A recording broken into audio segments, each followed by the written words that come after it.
NST. Obi set no kure e ba ko pe. Ne Canada.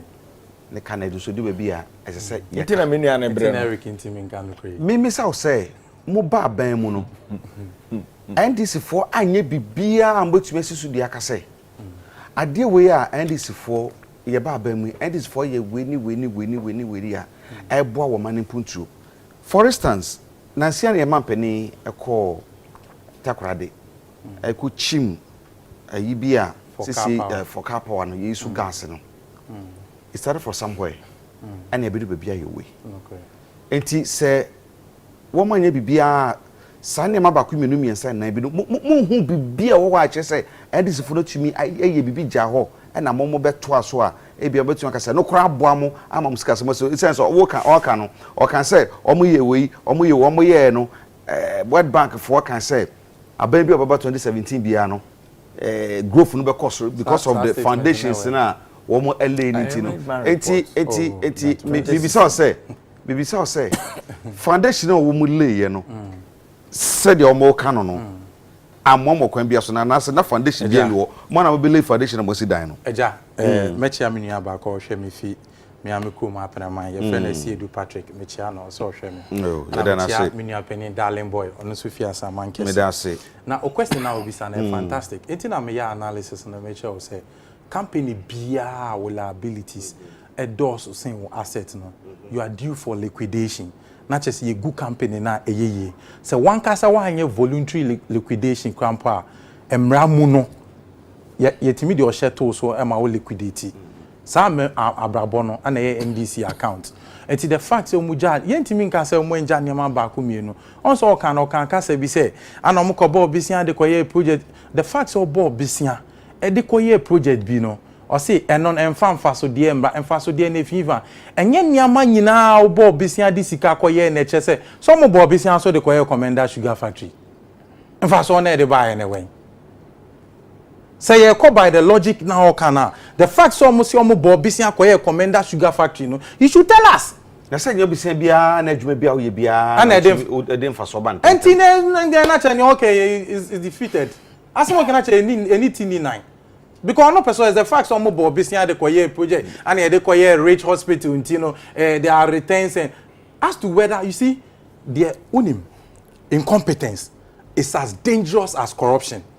Entina ye nuanu ndis for ye person beba abemu biemu no because incompetence has equal disruption as corruption unim mama ncho the difference sa project gas project ya o se ye mfa ho abodi embom ye de bebo gas project it was part of the whole petroleum sector project na omampeni kufu office on here ya draw plan said so we implement here from this stage you into mo buy number ye no okofa car power badge buy ana ode badge na de be si tema ana o start say operating na heavy diesel for amotogu mu ne kwampo no eni omampeni kochim afide roti ni okai o see every month bia no for the purposes of using the gas as an option you know you be save $40 million annually you be save $478 million sika ye call me that say ye kwa akwaje na esen $500 million near can was how much incompetence was costing us. That is why I'm telling you, say, incompetence is of equal disruption as corruption. And that is their problem. And as someone say, so benye ni swadi huni kwe hu say, ade mato nsuo ine nsuo ne kwan we so ne yusu na e de mfaso de beba Ghana omunim. It is not just enough say ya bobisia de project. No kasa no. Oka no ka cement unim ene akeka politics na yo mu yo. Ohwe mini style ne nsem oka office cement no aba plywood no akọ sugar cane and oka hwe cement. Mame ma na compare na hwe om. Abra mo ba aban mu. Cement was 8 cedis. What the fan che om mpo se na 10 cedis. Masadi bi ko aka ho amom. Abra mo fi aban mu no. It was about 30 Ghana cedis. Also on Tumukwado on so Samedu 25 cedis. Look at the rate of increment. Over 400 to 500%. Watch it and compare. It is a 30 Ghana cedis. Ne pono mind of main correct no cement bienu ame bisa e wa ro na matisi e ton more than 35 Ghana cedis. What on saying? 35 cities. Etu de ose yen ko by ne o kan say ono ne constituency 41 ya che no ye the 6 cities be san to so ama no. Look at the rate of increment. The percentage of increment no endu even 60% impo. Now within 8 years what me increase to over 400 to 500%. Now we niaje can because the 3 cities out cement so I've grown audi. You don't understand. The alternative too is that sen komu kra no mo wa ben mu a per economic indices no anke ne ya ye kase no anke buo no sa 41 no ka no anke come more than anke bi anke turn close to 50 cities sen komu no mo wa ben mu anke kwasoro chance na mo yeah, because the numbers are there. Unlike the no catch say IMF say almost set fundamental nye ni pe num ye yifio. The fundamentals are numerics. This is scientific. Ebra oti abemu no all the foreign ratings, financial ratings and rating B-. Aban we buy out to ne niama ye ni aden ye fi B-, aba B ako B+. B+ waka ho asem me no enye wo ano keke na de be ka say Ghana fo na mo yes ahihye nyina de ama wo mo say Ghana fo be di ye mi say dia wo kan achievements maye Ghana fo fele ye think say ade na ba me ye ho ahehan ye de ntia bi say o sa ni say adwadifo complaining one more ekra niam ba complaining just obia e complaining say bia me am ekra niam no dollar no ne boy hwira kosoro because fine man by duty am ye no I say because to say obia e complaining be bisa say die e ko bay no Ghana fo aho tono etisen e wo achievement am achieve sana mdi kan sana yira Dr. Baumia so kan yen ka say Ghana e heavy no and we then you can never meet like obia adwin enti mewie pay at the same time ebi mu adwin be CPN obi so adwin be ntanta obi so wo kwampa onim ne ekoso no kwe omu ni say o ka say dwadifo complain omu complaining about what because they may have multifaceted challenges dollar no make ba kokra dollar no kra samokra no o complain be several times otimeba o mbetimi a multifaceted challenges.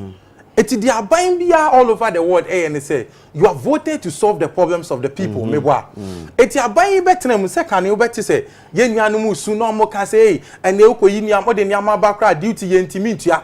Now we move aye nyum to or moto and notice our nyum ni bim there be because abant na as no dwe ho say benchmark values any duties in nyama e cost you know on tenas no ntete so or tenas say dwe hu say even the bed throughput air traffic vessels do a call at your port no eswati because omko neighboring countries and o making sure say obetete nyama so ama ships by Ghana no etime increase ama freight forwarders enye adwuma ama nipa dodo e wo anya adwuma ama clearing agent eni age and then what is a man for a subiem? It is one problem to make sure say a 4 problems no. A be a 10. Okay, solve 8. Okay, 2 na can nipa ni kan one sema. Okay, freight forwarders ni na mame be mu kakra no ntwa no. Na wotwe twa mu ya fie ha ya in freight forwarders. No so mu ni o ha obi akomasa betena san ka say. It na make sure say 4 problem 10 na. Sa sema freight forwarders for any increase. The same incompetence conferred by government and it is our problem in bio. Their problem is coming from MPS. Omo problem one say, how many MPS were problem? Omo say MPS charges omo GM or port no too much. And you know better now I can't want them. MPS is a private entity. Bisa say why and of course science are there on say OCD sa territory no and they are my MPS for. The same incompetent government, you know, make a choice say incompetence is as what you call this as corruption. Or how be was and share any agreement no my no. Dear na mo ye de found. Asa ban we 2-1 among. Hwe nipa dodo ana we sen ko adwuma hwerom port on and na agreement ayanom ne omko san as a responsible government NDC for no omko san omo ya yanom NDC for no address them as a NDC for ne omko san but aban to one among and make sure so be renegotiate ama be and can tisa anka freight forward see and can no musu no quite different a change asun way before me dey also can say be say otunfo to yeru akufo adofo na benya so panyi betufo so entie ene onwa matikopo omo na ma omo ye ntie obia no eno na ewi echie na ma omo comfortable leader no musu no otumfo asem okay o se nana o bo adwuma ye nim situation a obeto ye ana wayere wo na wo bo adwuma ko instead of ubetie ya no musu o musu me pacho address them well okay mate instead of ubetie NDC for besahye ade for no mo nkomodi am bedi a ebetwe wasan emfa wadwe koso na ye wadwuma na adwuma no eno na ebeche wo nto aso me da say Eric sa se mo ka Eric